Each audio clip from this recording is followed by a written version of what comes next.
Welcome back, guys, to another episode of the CineMatch podcast, the show where we take different movies every week and debate and rate them. It's motherfucking Christmas time, and I am very, very excited. My name is Cal, and joining me as he does every week is Mr. Nathan Sackle-Hanna, with some lovely Christmas decorations on his. Whose helmet's that? Is that Boba? Yeah, and then I wrapped a lightsaber up in Christmas lights, but you can't really tell. It just looks like Christmas from here. I had that issue because Eleanor actually surprised me by decorating this room the other day for this. Like, actually, when I was working, she started tidying. She just came in and put the decorations up. And just behind me here, there's a load of lights across. And I turned them on, and you really can't tell. So I just turned them back on. I did get a load of lights to put across here. So next week, he'll be better. But I just completely forgot we were recording at this time. I was like, oh, shit, I've got to do it now. Like, you just messaged me to start recording. I was like, oh, fuck, yeah. Started running. Yeah. I plan on doing a bit more because I obviously was writing all day, so I've only just finished work. So I had to quickly run to the shop to get a Christmas jumper, which is ironic. I spent £20 on this, sat down to record to see in front of me last year's jumper, which is pretty much the exact same fucking thing. So why the hell I forgot I had that? I don't know. I could have just saved myself 20 quid and won that, and it's literally sat right in front of me. And if I did because after the issues we had over the last couple, mine says the snow must go on, so I feel like that's quite appropriate. Yeah, after what we went down, we're blaming Josh for the issues of the last episode. Hopefully, this video will go out and people can see how wonderful we are. Fingers crossed. How are you anyway? No more freeways. No more. Yeah, not too bad. Not too bad. All ready for Christmas. Oh, my shopping's done. Is it? Yeah, all done. Not wrapped yet, but all done, all finished. Got nothing to buy. I love it when it all falls into place. See, I'm actually behind this year. Usually by now I'm done, but I've barely had time to actually go shopping, so I need to fucking find some free time and go get some stuff done because I'm going to Butlins with my family for a Christmas break the day after this comes out. I think I'm going to see them on Christmas Eve again, so it's not like I have to get the presents for this break, but that was my original plan, to say we've taken them up at Christmas Eve. You got 3 days. Pardon? You got 3 days. I know, yeah, and I've got 3 shifts and 2 days of uni in there, so fuck knows what's going on. But this week, to kick off the Christmas season, as we said, the whole month, well, up until Christmas, obviously, is going to be covering Christmas movies, which are some of my favorite movies in the fucking world. So this is going to be great.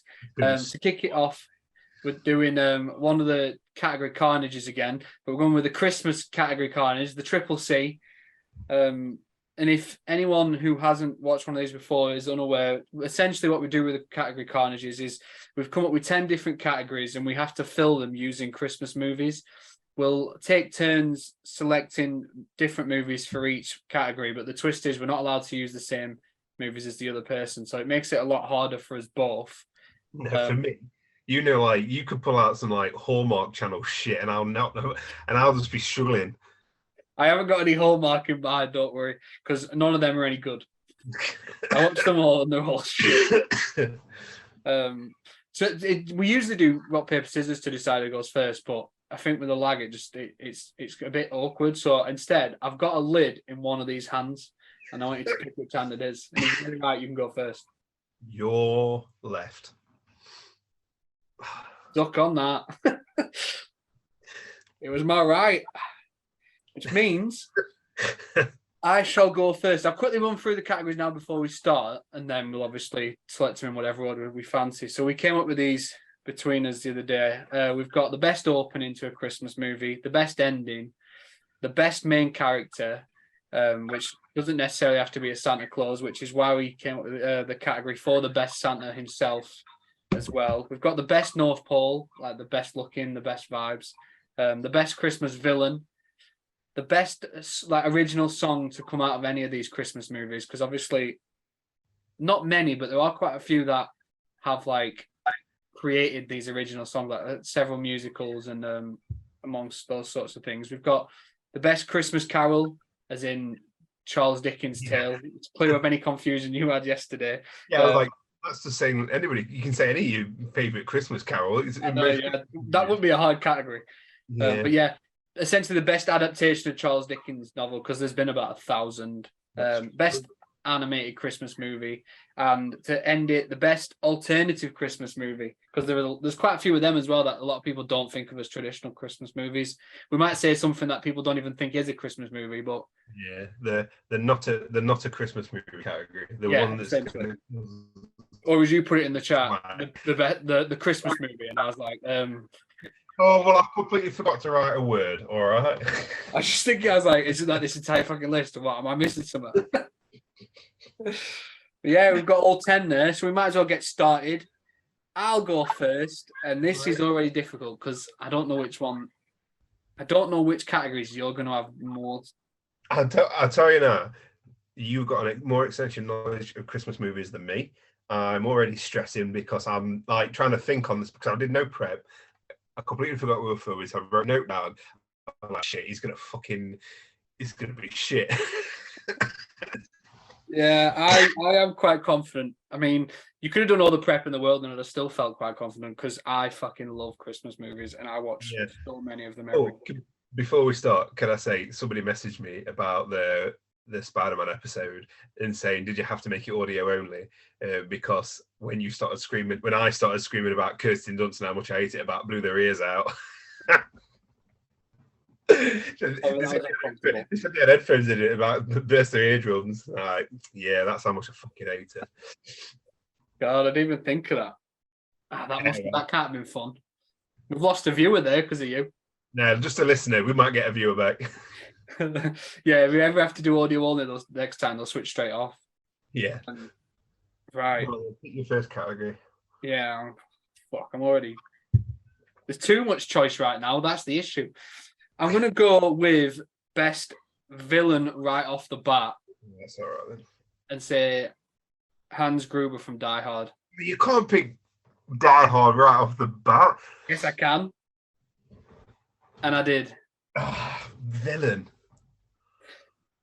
I'm taking Hans Gruber. Why? Just give me some time. Give me some time. Give me some time to come up with something.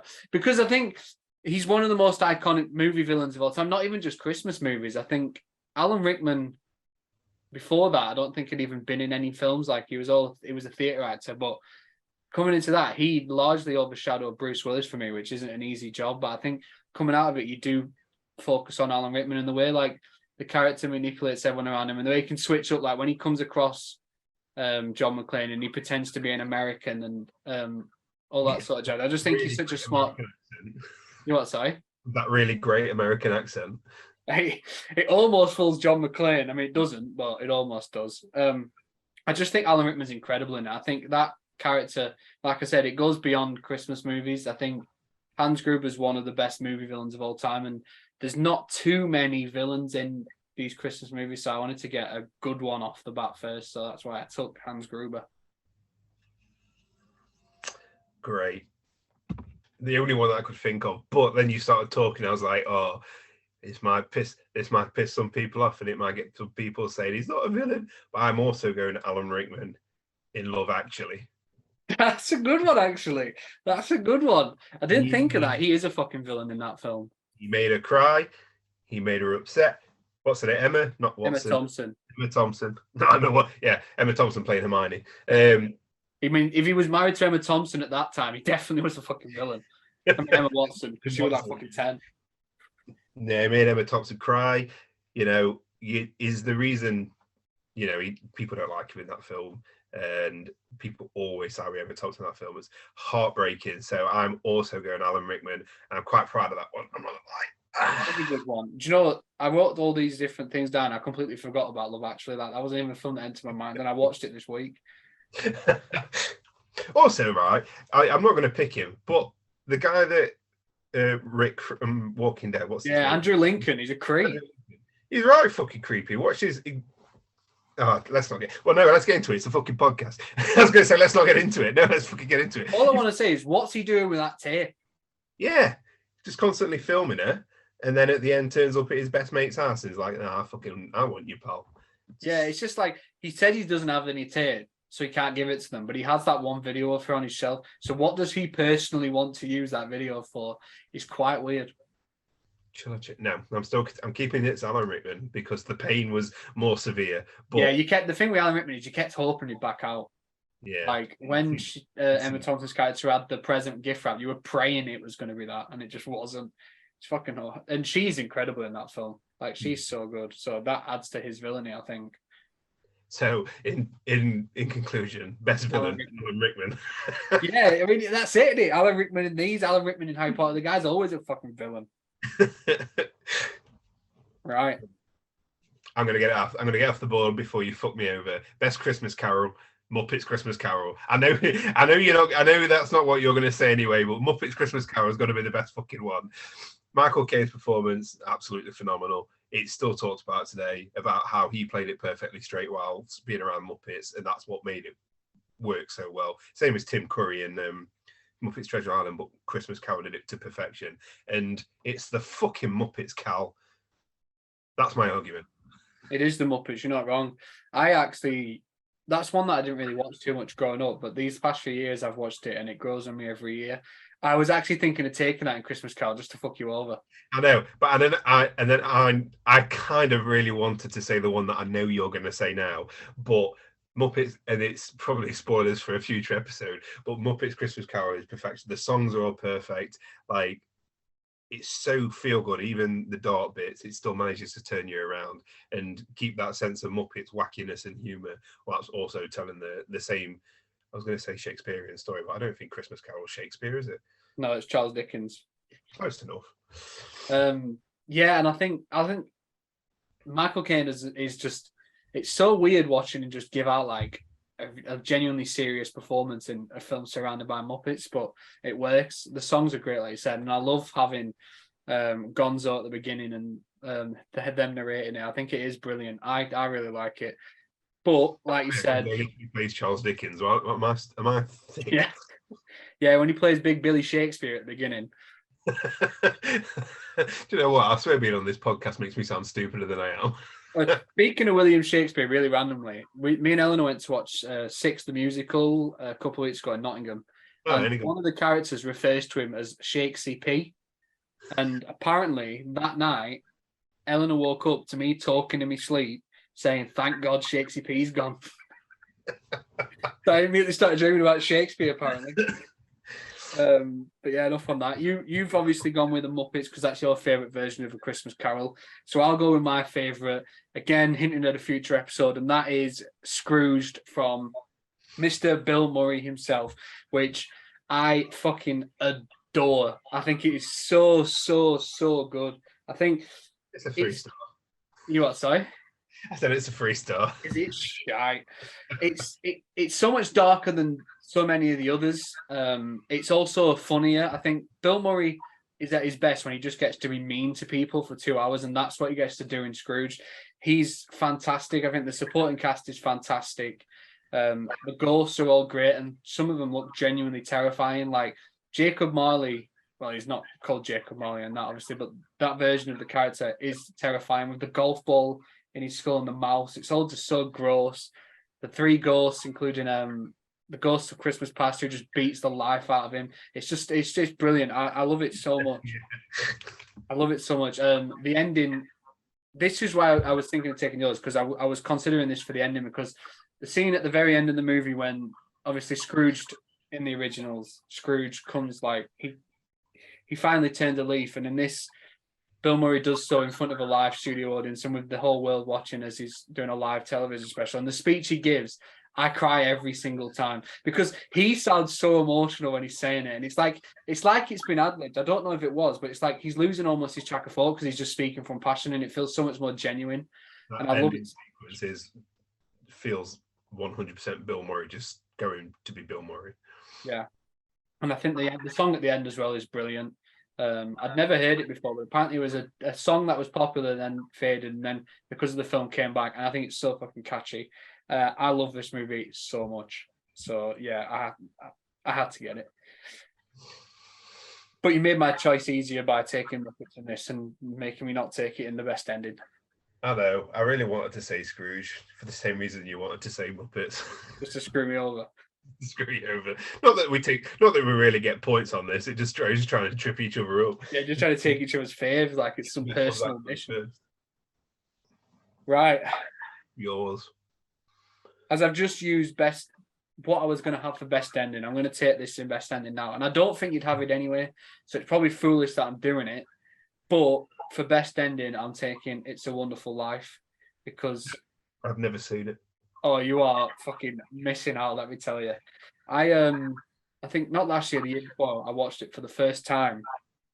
And for about the first 3/4 of the film, I thought, this is like fine, but it's not like as great as everyone says. Then the last like half an hour, I was like, this is the best thing I've ever laid my fucking eyes on. This is unbelievable. And again, it made me cry. And now every year I watch it, I like it more and more. Cry. Well, sorry? It makes you cry. You cried to the end credits of Mamma Mia too. Yeah, that's fucking emotional as well. Don't get me started on Donna and Sam. But the whole story with George Bailey and like how he's always acting selfless and putting others before himself, even at his own detriment, and it eventually breaks the character down and really pushes him to the edge. And he like goes to some very dark places, which obviously leads to his guardian angel showing him what life would be like for everyone around him if he didn't exist. And watching that happen and him realizing how important he is to the people he knows and loves, and then coming back and be a big emotional reunion at the end and everyone coming together to help him out, and him realizing just how loved he is by the people that he knows and surrounds himself with. It's just fucking, it is the perfect ending. Like, I put it on, there was a thing on Twitter the other day, and I think it was like best Christmas movies or something, and I said on there that I don't think this is just one of the best Christmas movies ever. I think it's one of the best movies ever, and it stars my favorite. This film is why I love James Stewart so much, who is now my favorite actor. He's just perfect, and this is another one that I was really torn whether to put in ending or main character, because I think George Bailey is one of the most incredible like movie characters ever, and he means so much to me in how selfless he is, and it's acted to perfection by James Stewart, and that ending is just incredible. You get that iconic line, which people who haven't even seen it, a lot of people still know it, which is the every time a bell rings, an angel gets its wings. And oh fuck, I mean, I want to watch it now that I'm talking about it, because I haven't watched it yet this year, but I know they're showing it in the cinema next week, so I'm kind of trying to hold off to watch it on the big screen because it means that much. I've never done that, so I love this film, and I've just ranted for like 5 minutes, but I fucking love it. So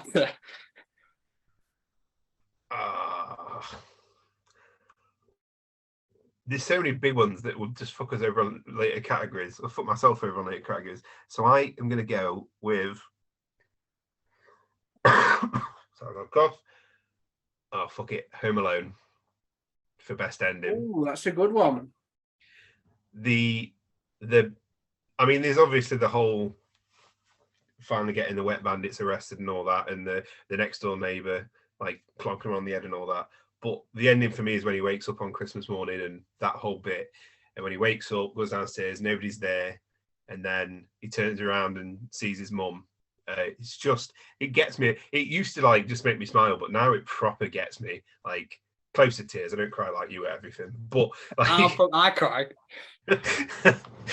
But it proper gets me, and it's the first reaction where he's like, he acts like he's not bothered, and then he runs straight into her arms, and then the rest of the family turn up and be like, oh, it's literally a flight opened up as soon as you left kind of thing. And then looking out the window, it's the looking out the window and seeing the next door neighbor be reunited with his family that really fucking hurts my chest. And then like when Buzz shouts, Kevin, have you been in my room at the end, and he pulls the face, it's just such a fucking feel. There's nothing better than the end of that movie. Like, it's so fucking good. Like when he's like, when he tells the dad, I've been shopping, I've got milk and all that kind of stuff, and you see everybody's face, all of this newfound respect. You got to ignore the fact that they're fucking terrible parents, and ignore the fact that this kid's been left to rot for however long, to survive for however long. But it's such a feel-good ending. So I'm taking a big one off the board, and I can't believe we didn't bring any of the wet bandits for the villains either. But yeah, I'm going to be honest. That's when you said you'd thought of a villain after when I was talking about Hans Gruber. That's what I thought you meant, because that's the only two I could think of. Yeah, they're bad guys, but not as bad as Alan Rickman and yeah. They might be trying to kill a kid, but fucking Alan Rickman screwed over Emma Thompson, which is I will say that scene you were just talking about at the end in a Home Alone when he tells his dad he did the shopping. It makes me laugh every time because his dad's reaction is like, I think he says something like, "What a funny guy!" Like, Yeah. he's just absolutely bewildered that his son could get to the shop. It's brilliant. I love it so much. That is another great film. It's a great positive feel good ending. Yeah, You would absolutely. have hoped that they'd learn the lesson, but no, they do it again.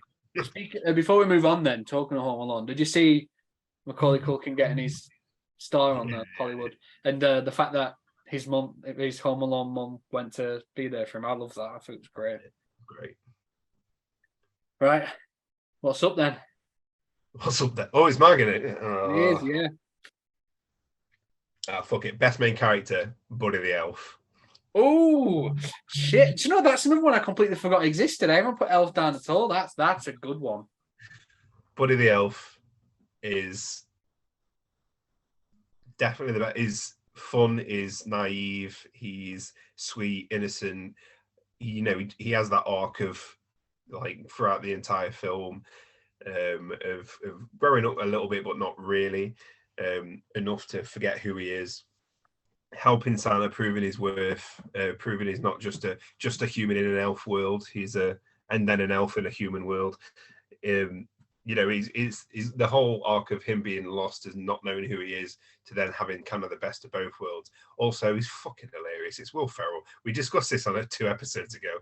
He's fucking Will Ferrell. You can't get any better than that. He brings, for all of the like raunchy comedies and like really sweary stuff he does, the fact that he did a family movie as the lead character, and it's like one of the most beloved family movies of all time. It's astounding, and he's so quotable.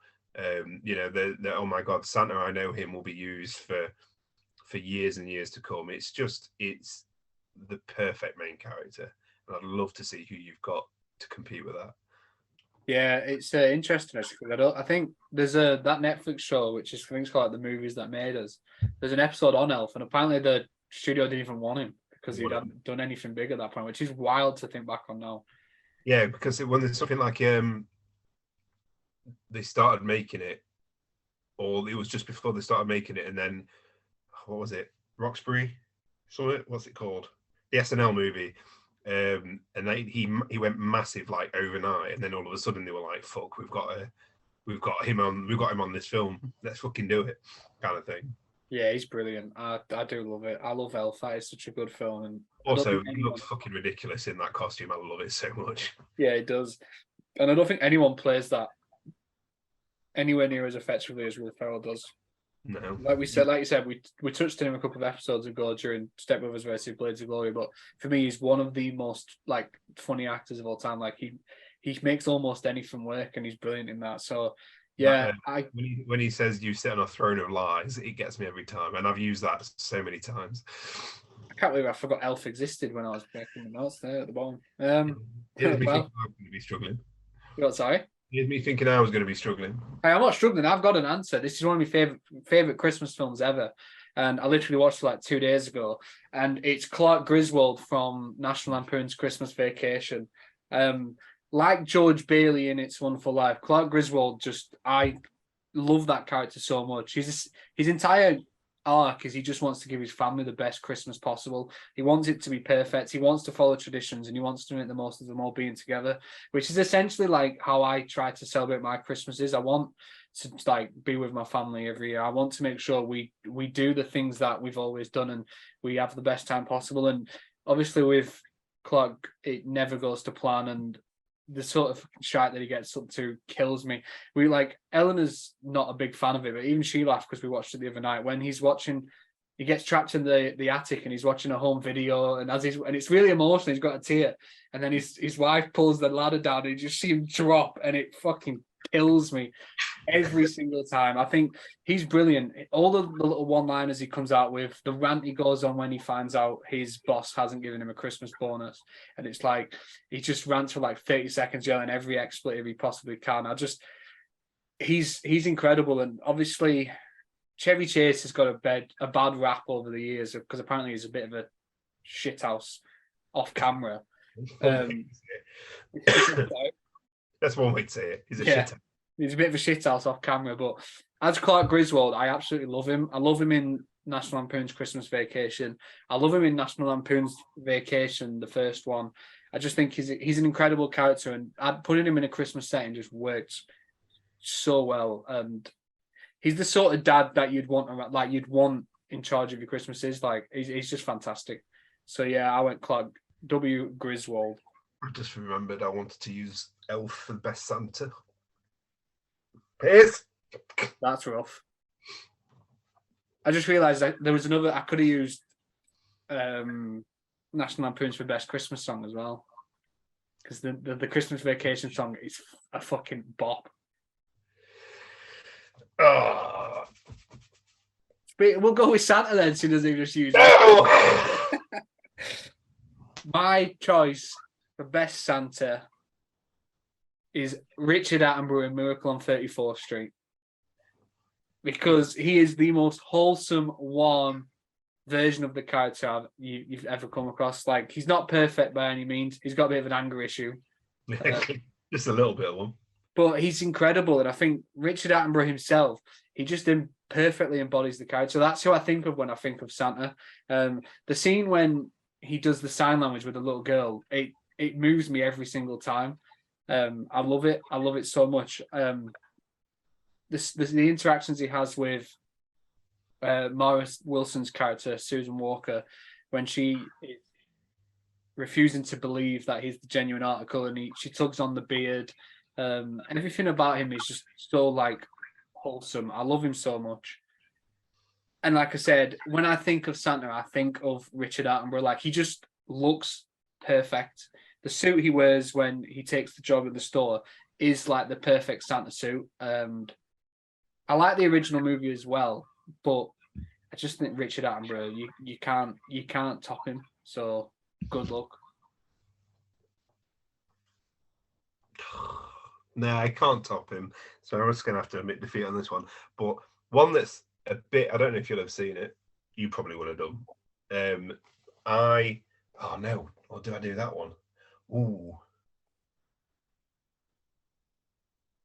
No, I'm gonna go Kurt Russell's Santa in Christmas Chronicles. Oh no!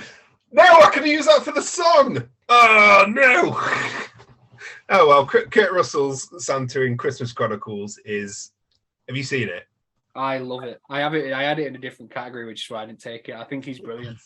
I think he's brilliant too, and he's got this edge to him, and this kind of like teasing playfulness to him, where you kind of think, well, this Santa's a bit like very, very different. He's not the joyful, like jolly person. You know, he gets hookers to sing in the prison with him, and all that kind of stuff. And it all kind of builds up to the reveal that everything's kind of been planted to give these kids the Christmas that they needed, and it's actually all what's the word I'm looking for? Well, I already said it. Planned. It's been planning it the entire way. That it's not really like that, even though he does have a bit of an edge. And it's Kurt fucking Russell. He's one of the sexiest men alive. We've got to talk about attractive people on this podcast. We always do. He's one of the sexiest, and he looks somehow even sexier as Santa. Yeah, he's aged with like fine wine. Yeah, he's aged like a fine wine, and yeah, like does he steals a car at one point, and like he's just a bit unhinged, and he's burst into song in, like we said, in the prison and all that kind of stuff. So, yeah, just a very, very different take on Santa that turns out to be still very different, but that classic Santa like magic in him, which I really, really liked. So yeah, Kurt Russell's Christmas Chronicles. Now, I did think of another one as I was talking, and I'm a bit annoyed because I can't think of that to put that anywhere else, but I'm not going to mention it just in case. Yeah, that's rough, because I actually think that. Where was you going to put it? Christmas Chronicles in one very specific category, and I have no other idea what to put in that one right now. So, where was you going to put it? Best opening, because the opening of that film is like the montage of like through the home videos of all the Christmases the kids have had throughout their lives up until the dad passes, and I think it's so like well done. But I love Christmas Chronicles. I think it's such a good movie. I think, yeah, Kurt Russell's incredible. And like the best thing about his Santa is like, it's almost like he's not helping the kids, but he's pushing them along and letting them believe that they've solved the problems themselves, but he's kind of guiding them without them realizing. And he is incredible. I love that movie. Like, I really do enjoy it, and I love that the essential crux of that story is helping steer the brother Teddy back onto the right path, and that's the whole experience. And it's all. I think that's what the second one's missing. Have you watched the second one? I watched all of them. Yeah. I just don't think that, because the second one obviously doesn't have Teddy in as much. I don't think it works anywhere near as well as the first. But even in the second one, Kurt Russell's a highlight. Like the stuff he does in the airport is incredible. I like that choice a lot. I think he's great. Right. What's up next then? Is your category? Me. Oh. I'm going to go best animated movie. And there's very few that I can think of anyway. So, and if anybody say what's your favorite or what is the best animated movie or what's your favorite, there's literally only one answer for me. And again, it's a Netflix movie and it's Klaus. That's a very good one. It's fucking the art style, the story, the music, the emotion. Oh, I'm getting choked up thinking about it. Like that film, not to sound too much like you, but that film is a film that makes me cry every single fucking time. It's about a postman that gets shipped off to this place, and he has to, get so many letters before he can come home because he's privileged and whatever. He's got to do so many letters before he can come home, and then he makes up the idea of Santa, and then by faking it, eventually he essentially helps this guy in the woods called Klaus turn into Santa Claus. And I don't know if I want to reveal it too much if people haven't watched it, because I feel like not a lot of people whenever I talk about Klaus, I feel like people haven't watched it, but there's a reveal about Klaus later on as to why he's got so many toys and why he's so good at making toys, and it breaks my heart every single time. Like, it proper hurts me every single time. And when you mix that with the ending of the film, which I really wanted to use, but I know I had to save this for animated movie, it's absolutely phenomenal. It's got some great music in, which again has fucked me over for the music round. It's got a great cast. It's got J.K. Simmons as Klaus / Santa. It's got what's his name, who plays Gideon in Scott Pilgrim, and that he's in the new Hunger Games movie. Oh fuck, what's his name? I ain't got a clue. It's gonna bug me, but he's got him in it as well. And yeah, J.K. Simmons is incredible. Yeah, I mean, J.K. Simmons and Santa is all you need already.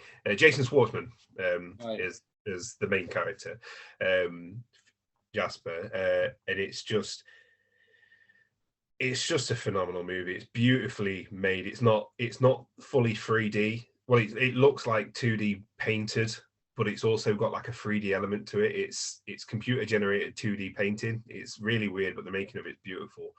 It's lit beautifully. It's the design and the art style of it is fantastic. There's a scene in it where a girl who's never had a present in her life finally gets the first present, and it really fucking melts my heart every time.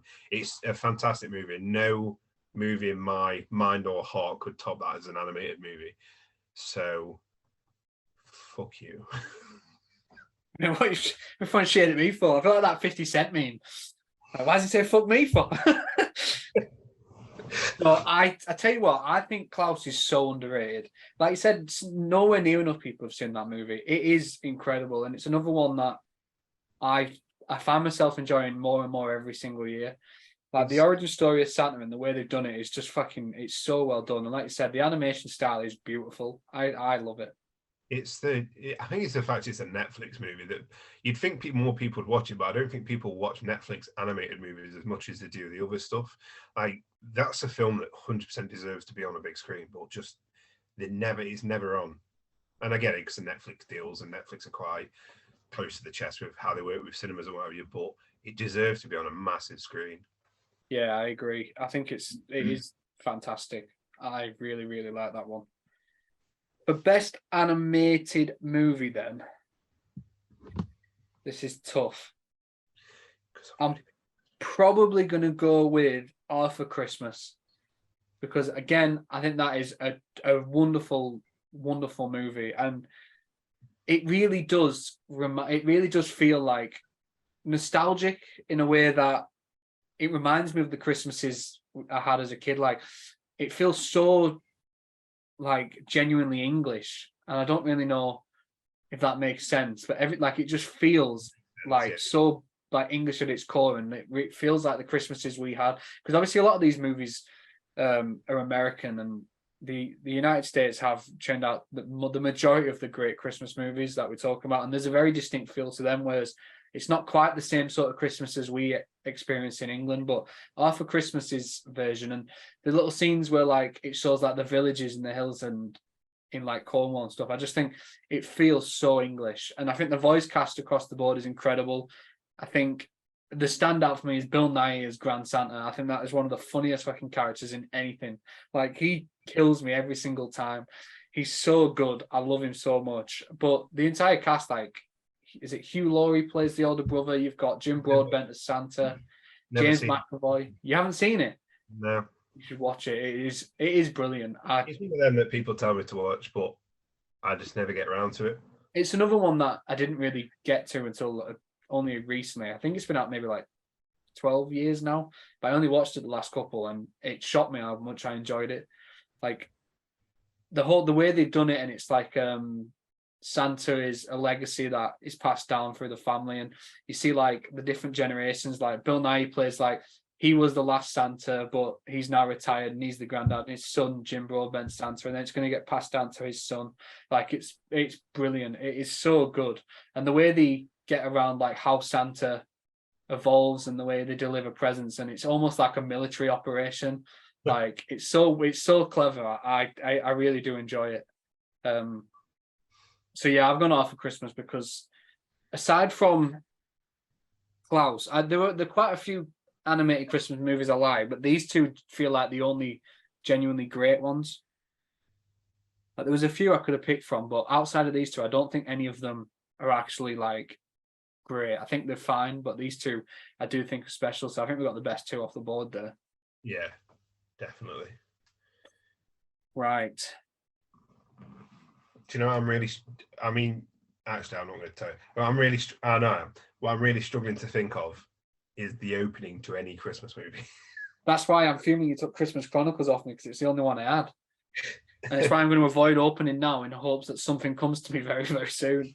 Yeah, it's not coming to me. I'm literally scrolling, looking for Christmas movies to see if it jumps my memory, and fucking nothing is coming that's worth it.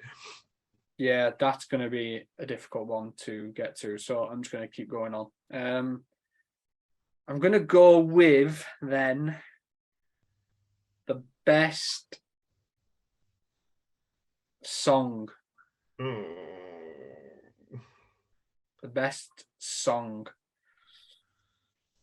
And this, do you know what? Can we do specials?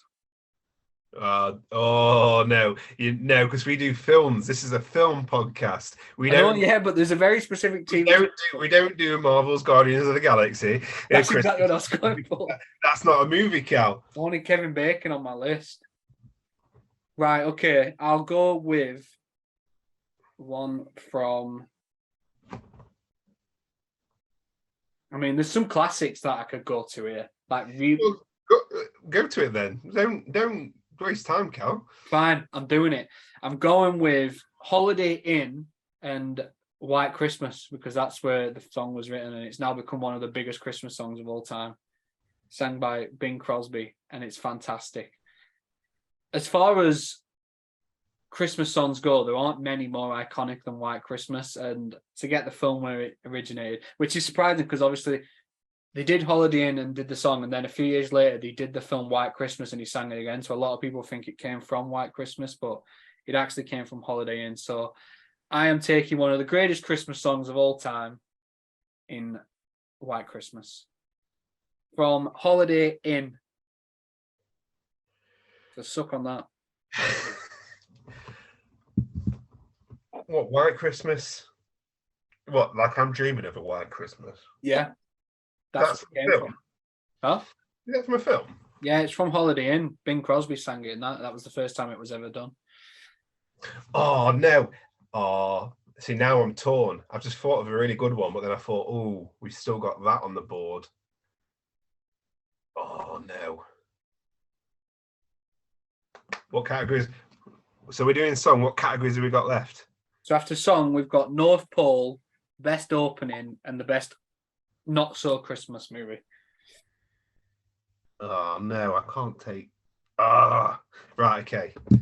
I know what you're gonna do here. Is it me that gets to pick the next one? The next category. Yeah. Yeah. Yes. Right, I'm gonna go for the best song. It's not really a Christmassy song, but it's from a Christmassy film, and it's only in my head because we watched it yesterday, and it's from The Holiday, and it's Arthur's theme when the piece of music Jack Black writes for Arthur Abbott, who when he goes on stage, it's got the cheeky little bit of flutes in there, just because it serves the story quite well. And I do have another one. I do have another song from a film that I'm going to use for the next category, but I didn't want to take it off the next category. I know what's coming.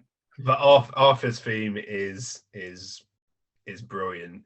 It really does play into his character. It plays into the romance between Kate Winslet and Jack Black, and the overarching story of those two characters as well. So I'm going with that. Mainly because if I didn't give The Holiday some love, I think Grace would burst through that door and actually stab me in the neck. But because I've not talked about it yet.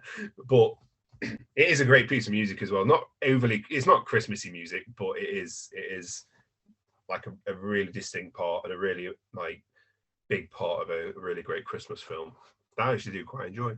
Yeah, I quite like The Holiday. I think Jack Black in it could be one of the worst characters of all time, though. But outside of him being, he's just so fucking annoying. The bit in the video store when he starts doing the tunes, I'm like, ditch that motherfucker now. And his facial expression drive me nuts. Like, Kate Winslet deserves to end up with someone better than Jack Black, for Christ's sake. Like, how does Cameron Diaz get Jude Law and Kate Winslet is still... I hate Jude Law. I can't stand Jude Law, so which is a problem for me because he's leading up a Star Wars TV show next year. So it's a massive problem for me. I can't stand him. So you don't watch Jude Law in that film and think he's one of the finest looking men to ever exist? No. That's shocking because he's fucking outrageous. I watched that film and think people joke about my receding hairline, but fuck me, his about touches the back of his skull. Yeah, but he's been holding on to that for a while. Give it 10 years. Where's yours going to be?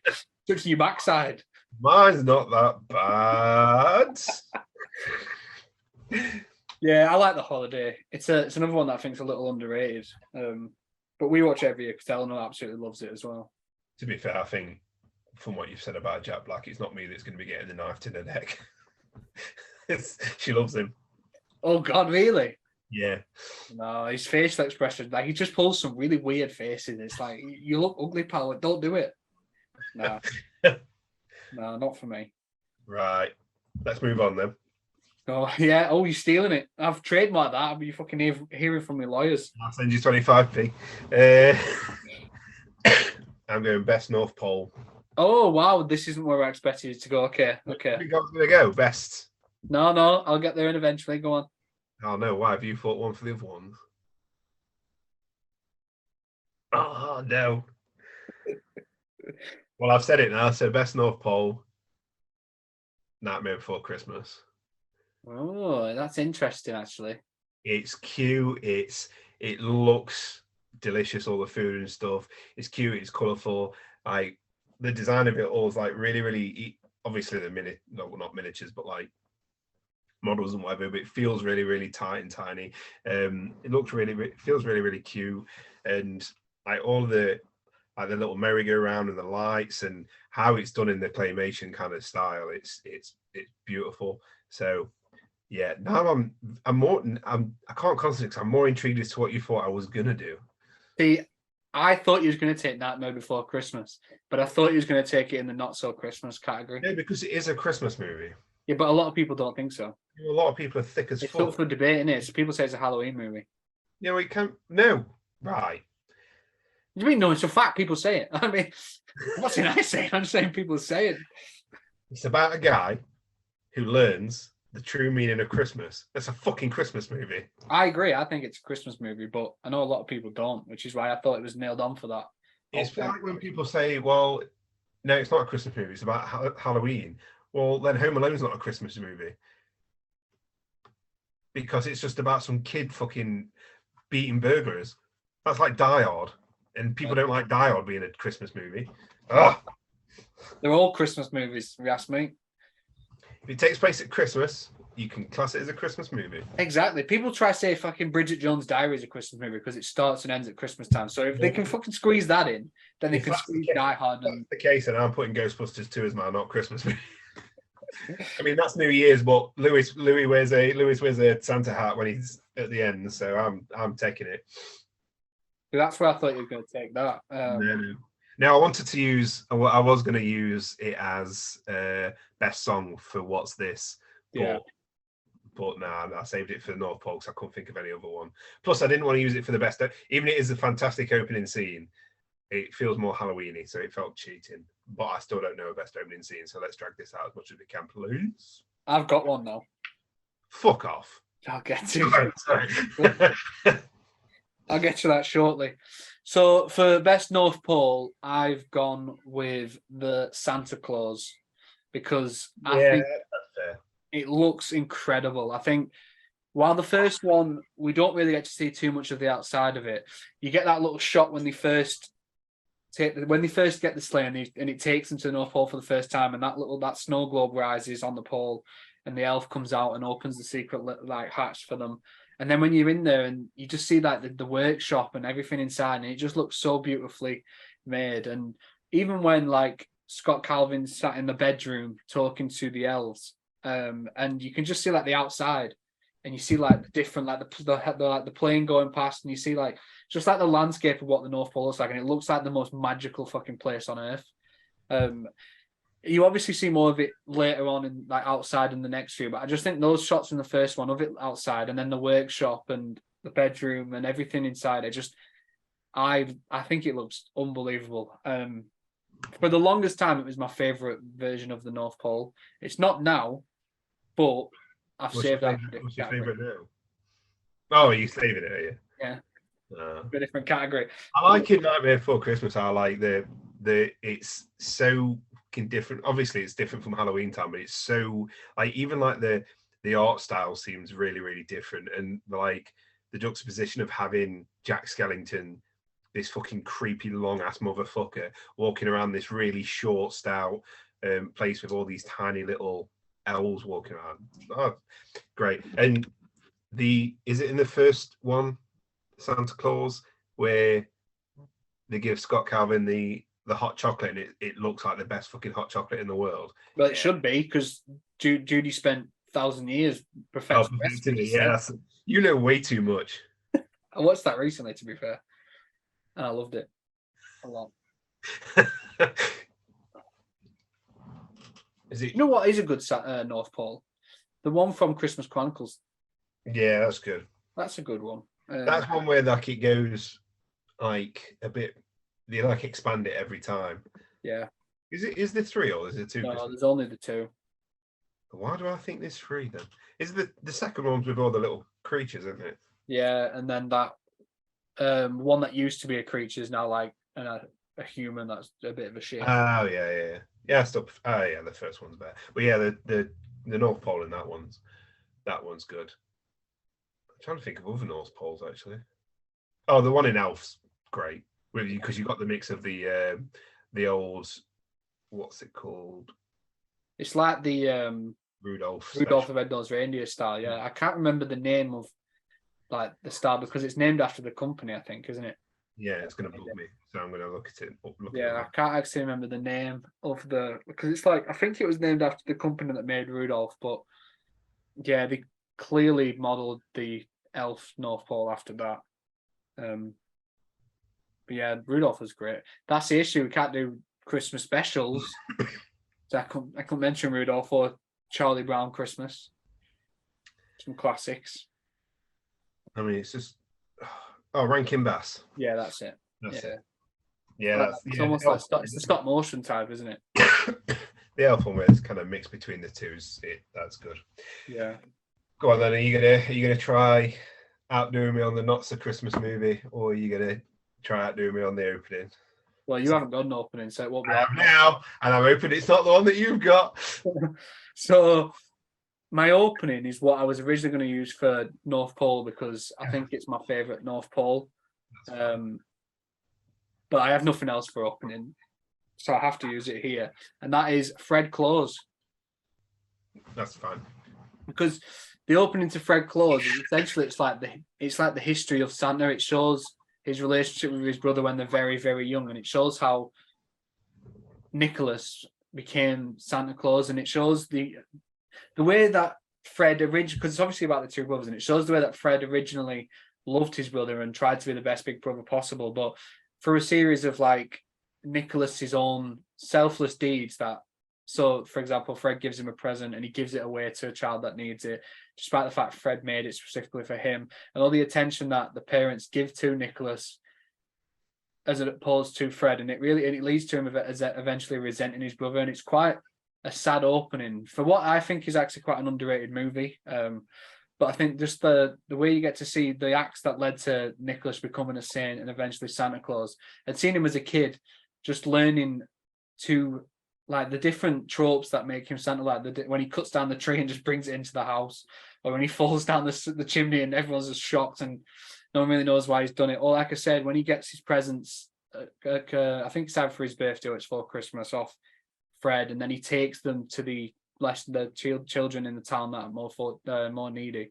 I just think it's a good film that I don't think people give enough love, and I think the opening really sets up why Vince Vaughn's character is as bitter as he is when we get to him in the modern day, and why he is so anti-Christmas as opposed to his family. And it's not really his fault. It doesn't paint Nicholas in a bad light, which I think is important because you don't want to make Santa a dick at the same time, but it's like how everyone else responds to him and neglects Fred as a result of that really turns him into the cynic that he is. And I think it's really well done. This was what I was going to have as my favorite North Pole, because I think the North Pole in Fred Claus is great. Like the workshops are fantastic. There's a lot of shots of them outside. The bar where all the elves go to socialize and Elizabeth Banks is looking fine as hell. Like it's great. I really like the North Pole, but the open is also good and I have nothing else for it, so I had to take it. Well, it's not as good as yours, and I'm going to go with the opening to Jingle All the Way because the opening to Jingle All the Way is just an episode of, like, it opens up as an episode of Turbo Man, and I'll fucking tell you, I loved Power Rangers as a kid. So that opening, the Turbo Man episode, just fucking reminds me of Power Rangers, and it's so like well done. It looks exactly like the original Power Rangers like shows would look like, and obviously open up and you get a bit more of like what the family situation is there. But I don't care about any of that shit. That Turbo Man is fucking brilliant. If Turbo Man was real, that show was real when I was a kid, I would have 100% watched that. It looks shit and I loved it. So not very Christmassy, not anything as close to as good as yours, but fucking Jingle All the Way is another one that's people I think overlook at Christmas, and it's such a great movie. Yeah, that's another one that Eleanor can't stand, so I watch that one every year with Mom. But I think it's brilliant. Come on, man. I know you haven't got Face Kiss a Cow, but let's give Turbo Man and Jingle All the Way a bit of love, please. Yeah, I think it's great. Put the cookie down. Exactly, I think it's great. I think Arnie's probably so wrongly cast as the loving dad at Christmas, but I think he's brilliant. I think it's so funny. Loving mid-suburban American dad. Yeah. It's so weird because they never ever really reflect on the fact he's got this accent. Like they just portray him as if he's American when he's clearly not. And no one ever touches on that. But I think it's underrated. It's the best performance of Jake Lloyd's career. Are you an angel? Do you know what? It actually might be. I think it is. I don't mind. I probably like him a lot more than most people in Phantom Menace, but I think he's actually really good in this. I have no problem with him in Phantom Menace at all, but he is actually really good in Jingle All the Way. Yeah, 100%. Yeah, I think he's great. I second what you said about Power Rangers as well. That pink Power Ranger was my very first crush. We've talked about this. Yes. Yeah. Mighty Morphin Power Rangers was the shit, and when they made the film, it changed my life. That's what made you the man you are today. Yeah, the one that cries at everything. That's it. We've got one last category. There's a couple of really big Christmas films and all that I can't believe I've missed off, and now I can't use them because they're not so Christmas movies. Why don't you do some honourable mentions before we talk about the last one? If you have you oh no, or do you want to do it after, just in case? We can do it after. But this goes first now. So what have you got? We've already used Die Hard and we've already used Nightmare Before Christmas. They're the two not so big Christmas movies. They're probably the biggest ones, aren't they? I did see what I did. I'm not going to use it, but I did see one when I was searching. What are you reminding me about Scarface Ticket now? Where is it? It was Batman Returns. No. Why am I giving you ideas? But no, I'm not picking Batman Returns. It's between two for me, and they're both so enjoyable.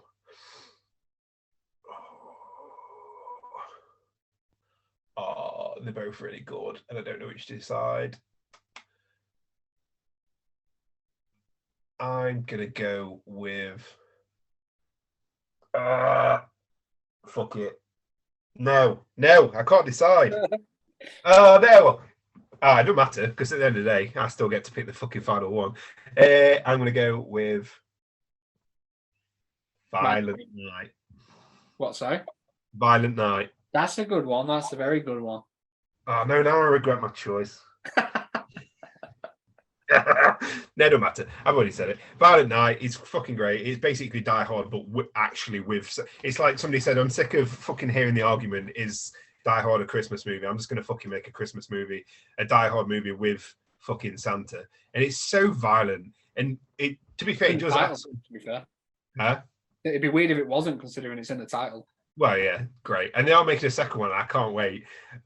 I honestly wish they'd call it Violenter Night, just to lean into the Die Harder kind of thing. But it's violent. There's a bit where they're in the attic and they fucking drop a bowling ball on some woman's face. It's fucking brilliant. It is Die Hard meets Home Alone with Santa, and it's brilliant. And you also kind of get like a bit of the Norse mythology of Santa as well. It's like a Norse mythology, and he used to be a barbarian beforehand, and it's. David Harbour is fantastic in absolutely everything he does anyway, and he brings that like badass Santa feel to it. He's disgruntled with the job. He's like fucking fed up of listening to everybody complaining and not believing him and everything. And it isn't until the end of the film, when obviously a small girl needs his help, that he begrudgingly helps her and then gains who he is back through very fucking violent means. Resulting in one of the best fucking uses of a chimney in a Christmas movie I've ever fucking seen, in the final kill. Fucking brilliant. My other choice, I nearly said it, but then you could have took it. My other choice is also good for very similar reasons, but yeah, Violent Night, fucking brilliant. It's Die Hard with Santa, man. What could you can't argue that one. Yeah, I think it's great as well. I was really surprised watching Violent Night, just how much like sentimentality there was to it and the Christmas spirit. I didn't expect it to be anywhere near as festive as I thought it was. Like the way he rediscovers his love for Christmas, and the little girl like strengthens his like belief and reestablishes his faith in humanity and his job. I think it's actually really good, and that's just all on the backdrop of some incredible violence. Like, he's fucking awesome in that. And I think the supporting cast is great too. Like, the boyfriend of the daughter, I think he's trying to be an actor, and he's so like over the top, and he tries to make up for it. He is funny as hell. Like, he is so great cast. It's a great cast. I love it. I think I'm so excited for a second one, because like the thought of what they can do with like a Mrs. Claus as well in this sort of universe, it'd be so exciting. That's one I haven't yet. I have said I remember coming out of it, and he was talking about Mrs. Claus. I think he talks about Mrs. Claus at the end of the film. I can't remember, but I remember coming out of it and saying, like, I know with like lately, especially in these kind of films, you do a lot of stunt casting. Like, oh, this one needs Winona Ryder as Mrs. Claus. Just because of the Stranger Things, you need David Harbour and Winona Ryder as a fucking violent Santa Claus duo. It'd be fucking amazing. That would be fun, but I don't know whether I'm making this up or whether I've actually heard it. But I feel like Charlize Theron might be playing Mrs. Claus. Yeah, I mean she's great at action, but she's great. She's actiony. She's very good at action stuff. She's all doing. It'd be great to see Winona Ryder do it because she's not really that famous for action. She's famous for being like, you know, the love interest or the well, obviously more lately she's famous for being the warrior mum in Stranger Things. But it'd be great to see her take that role and turn her into like fucking the female John Wick of the Violent Night universe. Yeah, I think we haven't rewatched Violent Night yet this year. I'm saving it for a couple of weeks for reasons, but it's one I'm looking forward to. Oh yeah, shit, yeah. It's one I'm really looking forward to rewatching because I had a great time with it, and Eleanor loved it. I think she likes David Harbour a bit too much, to be fair, but I just think it's sorry. And so do I. Yeah, it's great. It is great. So, for my last pick and my choice for the alternative, not so Christmas movie, I am going to go with. Again, there's a few because there's a lot of horror themed Christmas movies that I really like. Like one of the original slashers is a Christmas movie, essentially. But I'm gonna go with one of my favorite action franchises ever, and that's Lethal Weapon 1. Yeah. Because I think it's brilliant. I love every Lethal Weapon movie, but the first one is just so good. It's one of the very first, or it feels like it was, I think along with 48 Hours, one of the very first like buddy cop movies where there was a pair who were very, very different, but were working together to take down criminals. You've got Danny Glover's Roger Murtaugh, who's like the veteran, play it by the book police officer, which is interesting because in that film he says like, I'm too old for this shit, and they're making a fifth one now. So if he's too old, then motherfucker, sit and retire. You know they're gonna make a joke about it. They're gonna say something like, "I really am too fucking old for this shit," or like something like that. Yeah, well, he was too old then. It's been almost 40 years, so he needs to still consider it now. But yeah, he's great, and he's obviously paired with Mel Gibson's Martin Riggs, who's like the loose cannon, almost like.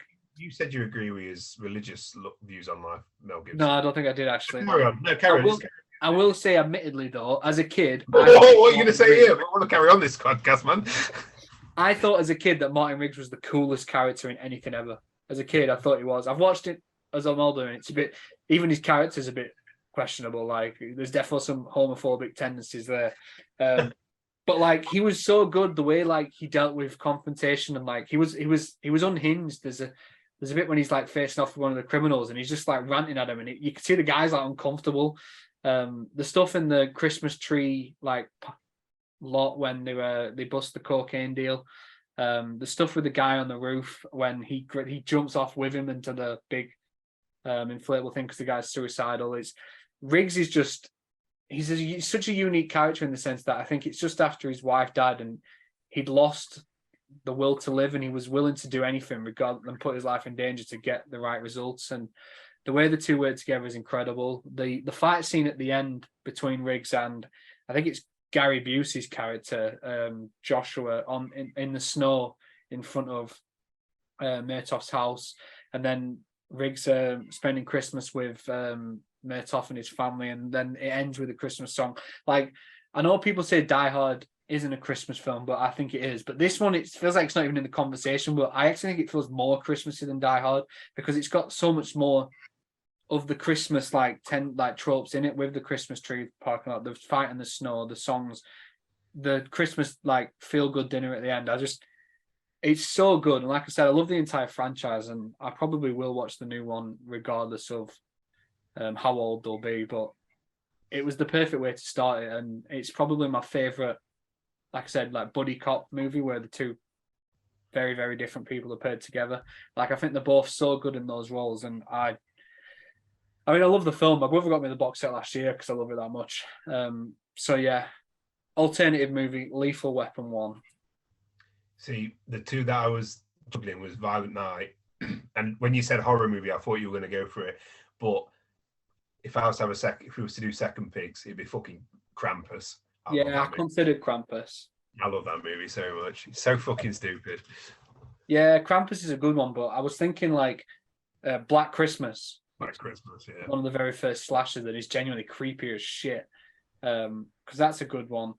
Silent Night, Deadly Night is another good one. Another slasher. I've not seen. I've heard it. There's a Silent Night coming out with the guy from Suicide Squad, isn't there? It's supposed to be like John Wick style Christmas movie. Apparently, shit, though. I know they've just done another slasher that I've not actually seen, but it's like it's a slasher mixed with It's a Wonderful Life called It's a Wonderful Knife. And that came out this year. That's great. Yeah, that's just come out, but I've not seen it. So there were quite a few. I'm surprised Bad Santa didn't get mentioned for alternative. Oh, yeah, Bad Santa. What other ones haven't we mentioned? Grinch. Yeah, that was it for the alternative ones, but we didn't mention quite a few good ones for in general, like you said, the Grinch, Nativity. First Nativity is fucking awesome, and it has some great songs that I almost took one of the songs in that category because there were some really, really good original songs there. What else were we missing? Jack Frost, one of my favorites. I cry every time. Jack Frost is going to be in the teaser video for this episode. I completely fucking forgot about it. And you know what? When I remembered it, when I was doing when I was making the video, I was like, I fucking love Jack Frost, and I completely fucking forgot to mention it. Yeah, I love it. There's the horror Jack Frost, which again our friend Dan would probably prefer. Yeah, absolutely. Although, and if you're listening, we don't call each other friends, do we? You don't give that title to anybody, chap. I did just see you watched It's a Wonderful Life and give it 5 stars, and I almost fucking teared up just looking at his review. But yeah, there's some good ones that we missed. The Santa Claus 2, which I think is decent. That's I mean, you pretty much talk about all of them with that. Yeah. The third one is dog shit. Mickey's Once Upon a Christmas, which is fucking fantastic. That's true, but I class that more as like a special. Fucking hell. Great movie. Polar Express, what do you think of that? Never seen it, don't want to see it. It scares the living shit out of me. The animation's not aged well, but it's good songs in there that I could have gone with. And the North Pole looks great. What else have we missed? We missed some good ones, surely. It's got to be. Does it mean we took the 2 Christmas? Well, you made me think of 10 movies. Don't make me think of any more. Yeah. I don't know enough time. There was the MCU Christmas Guardians. That is great. I love that. I really, really enjoy that. I've avoided it for the 34 years I've been on this planet, watching it in full. But this year I'm going to fucking commit. I'm going to watch the Star Wars Holiday Special. I might just record an episode by myself of me just breaking down. Unless you just want to sit there and watch me break down. Just me in the background, just like. Oh, we talked about potentially doing like watching a film and recording commentary at the same time. Maybe that's the one I do it on, the Star Wars Christmas Special. Watch me lose my sanity. Though after last week, 2 weeks ago, I don't think we should try anything new for a while. No, yeah, fucking Josh. That's who I blame. Yeah. All Josh's fault. It's not a movie and it's not a thing, but there's a comic called Klaus, which I originally bought because I thought it was an adaptation. Well, that's where the animated movie came from, but it's not. It's so much fucking. It's almost like a not a fairy tale. What's the word? It's like an Arthurian tale, like of this warrior who lives out in the cold with mystical abilities, and he like frees this town and everything. It's dead fucking violent and actiony. That's really, really good if anybody reads comics out there, which I imagine is a correlation. A comic called Klaus is really, really good. I'm trying to think of other Christmassy shit that we've not. Ghostbusters 2 is 100% a Christmas movie. This isn't a movie, but you just mentioned comics, so I'm using it. The Smallville Christmas episode Lexmas, where it's essentially like the family member. Yeah, Christmas episodes, mate. We're gonna be here for a fucking long time. No, but this is one of my favorites ever, so I just want to shout it out because it's like there's a bit in that where Clark is using his powers to help deliver Christmas presents all over Metropolis on Christmas Eve, and some little girl sees him and thinks he's Santa, and then when he pretends he is, she says, "Well, who's that?" And then he looks outside, and there's like a depressed Santa on the roof, and it's like my favorite moments because instead of going to spend Christmas with Lana, which I think is the first Christmas together, and she's at his house with his family, and instead of spending it with them, he chooses to do the selfless thing and give these presents, and then he sits on the roof talking to Santa for hours, trying to ensure him life's like good and stuff. And that's like when Superman's my favorite. It's the little moments where he's dealing with like humanity, and it's nothing to do with his abilities of fighting these big monsters. It's stuff like sitting on a roof with a suicidal Santa and explaining like why life is worth living and stuff. And it's stuff like that that I always enjoy the most about Superman. So yeah, I wanted to give that a shout out because I think it's fucking sick. Loved it. But yeah, I'm not going to talk about too many Christmas specials because I watched so many. Yeah, I mean the first ever episode of The Simpsons is a Christmas must. Oh yes, the perfect opportunity to fucking talk about it. If we're going to talk about TV and Christmas, there's only one person that I'm going to be watching this year. My fucking boy Hawkeye. Oh shit, yeah. Yeah. What did you say? You said it's very Christmassy and you might watch it at Christmas. Yeah, I'm not going to watch it because I think there's like how many episodes? Like 8. Oh, such a massive fucking commitment. That's like 8 hours. That is a commitment. I've got to get through like another 40 films or something. Oh yeah, you got a fair bit to watch. But what good. What number are you on? What number? Yeah. Shall I have a look now? Have you done your 365? Oh, I've passed that. Oh, okay, fair enough. I've passed 365. Fair. I looked that up the other day. I've passed that.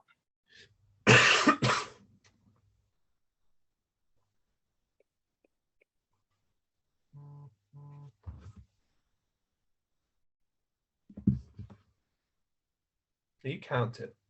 This isn't great for a podcast. It's just very quiet.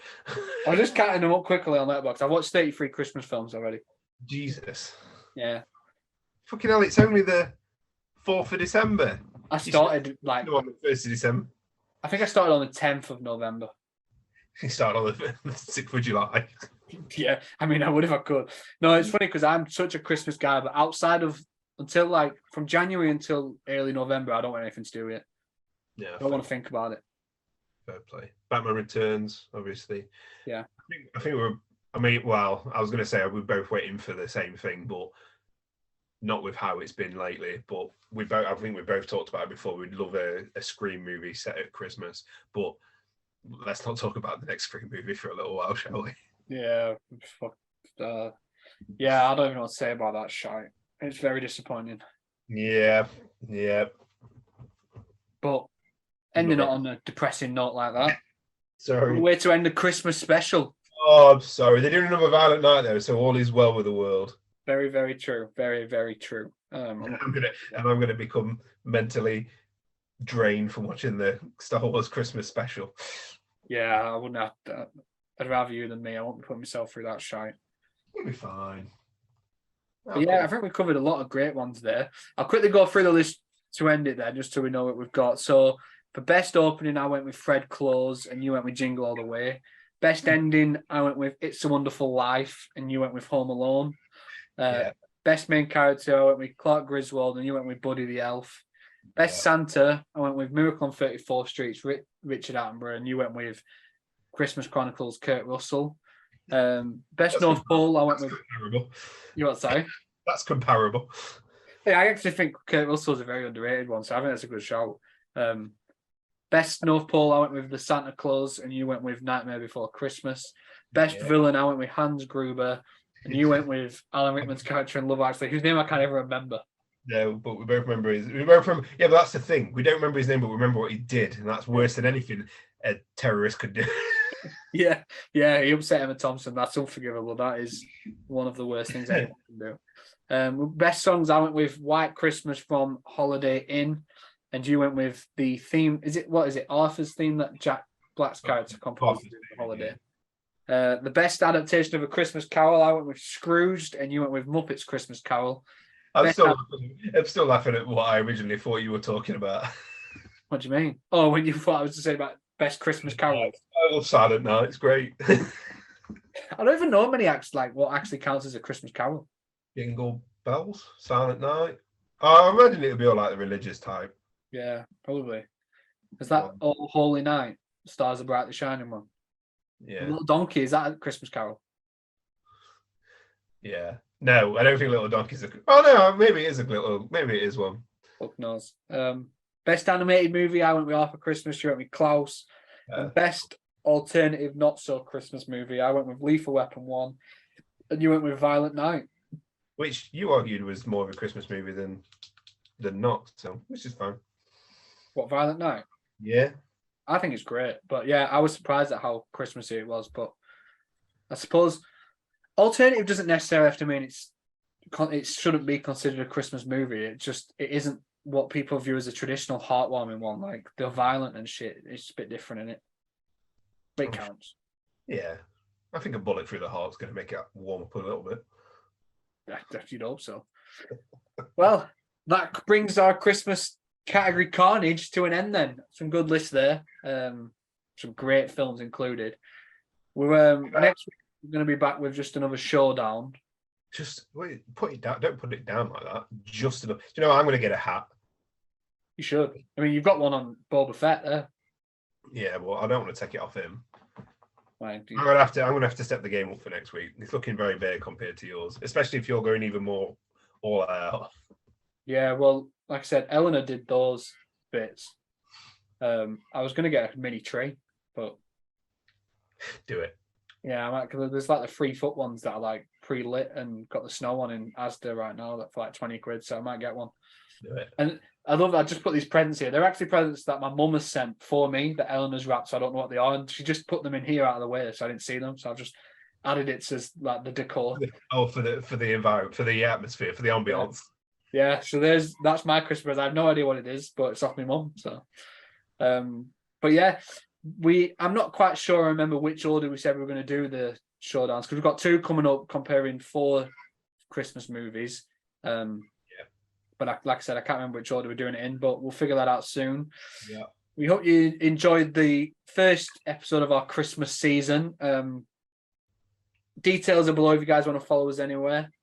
Chatting numerous shite across all social media channels. That's if we've got video this week. Hopefully you can see us this week. Yeah, hopefully you can see us because I've got a Christmas hat on and a wonderful Christmas jumper, and Nathan's got a lovely Christmas t-shirt on, so we've made effort here. Yeah. And look at the tinsel on the Pulp Fiction. And the Boba Fett. Yeah. Boba and this Fett is an expensive lightsaber that I've wrapped up in the Christmas lights. So I hope it's not causing any damage. Yeah, and I've got more tinsel on the ET poster and... Oh, fuck. Fuck off. I can't do it. I can't get my head around pointing. Brilliant. But also a Santa hat on the Breakfast Club poster, which I'm not going to point at, so... I give up. You're on the wrong side. Am I? Yeah. Well, on my side, it looks... Oh, it's not going to work, is it? Nah, not at all. But good try, though. Somehow you did an even worse job than me at pointing, so well done. Made me feel better. But yeah, if you guys are watching this on YouTube and you enjoyed the video, feel free to like and subscribe to the channel. If you're listening, should I say, on any of the audio platforms such as Spotify or Apple Podcasts, then please feel free to subscribe to the podcast on there as well, or even just give us a review on there. If you want to see us looking quite festive, not as festive as I look next week, but if you want to see us looking quite festive, what are you gonna fucking do next week? I mean, I don't just mean me, I mean the fucking room. Okay. I'm gonna dye my beard white. But yeah, if you want to see us looking festive, then head over to the YouTube channel where hopefully there'll be video this week. I'm hoping I'm not jinxing it by saying this now, but fingers crossed there will be. If you want to keep an eye out on all the social media channels for updates on future episodes, which Nathan does expertly by putting wonderful videos together, then they are also going to be beneath, are they? You say? Yeah. Somewhere. Yeah. Just follow us on Instagram. Yeah, that's pretty much the main one. That's the main one. Nobody looks at us on X anymore. We should stop advertising on X like Disney have done. Yeah, we'll say that's why we're doing it. We're just as big. Yeah, that's why we're doing it. It's morals. It's nothing to do with the fact that we never use that account anyway. But yeah, thanks for watching / listening, guys, and we hope to see you back next week. Peace out. Merry Christmas. Well, like 4 weeks left yet. 3 weeks left.